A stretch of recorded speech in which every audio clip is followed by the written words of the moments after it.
বিজয় আপনাদের ধরে রাখতে হবে।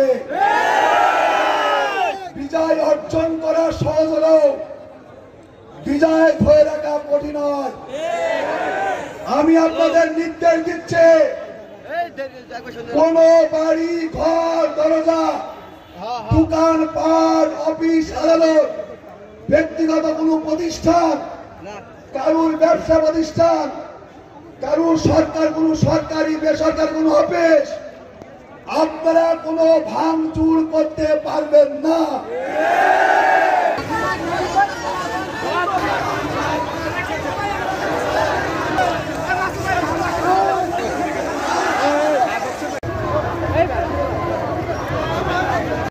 আজকের এই বিজয় বাংলাদেশের 18 কোটি মানুষের হৃদয়ের বিজয়, ঠিক কিনা?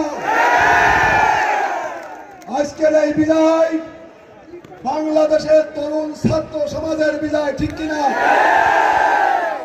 আজকের এই বিজয়ের মধ্য দিয়ে বাংলাদেশের মাটিতে যে নৈব স্বৈরাচার সৃষ্টি হয়েছিল, যে স্বৈরাচারের কবলে এই দেশের 2000 ছাত্র ভাই অগণিত নেতা কর্মী গুম হয়েছে, খুন হয়েছে, নির্যাতিত হয়েছে, নিষ্পেষিত হয়েছে, সেই স্বৈরাচারী ডাইনি শেখ হাসিনার পতন হয়েছে।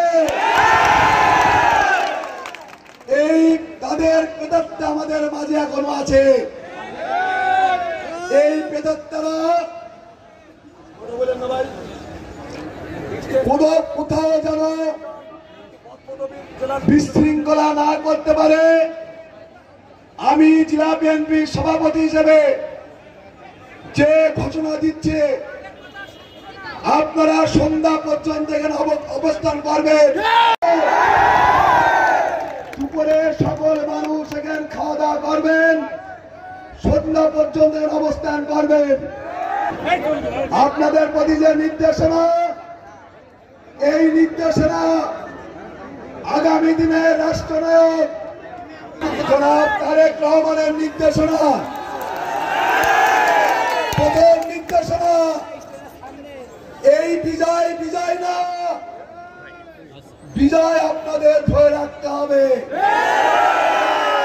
বিজয় অর্জন করা সহজ হলেও বিজয় ধরে রাখা কঠিন নয়।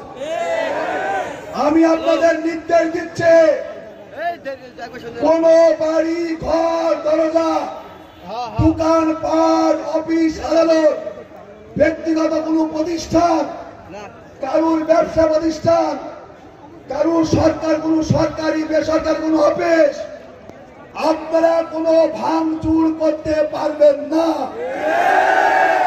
কোন পুলিশ স্টেশন, কারুর বাড়ি ঘর, ধর্মীয় প্রতিষ্ঠান, আমাদের সংখ্যালঘু সম্প্রদায়ের মানুষকে আমাদের নিরাপত্তা দেওয়া প্রধান দায়িত্ব।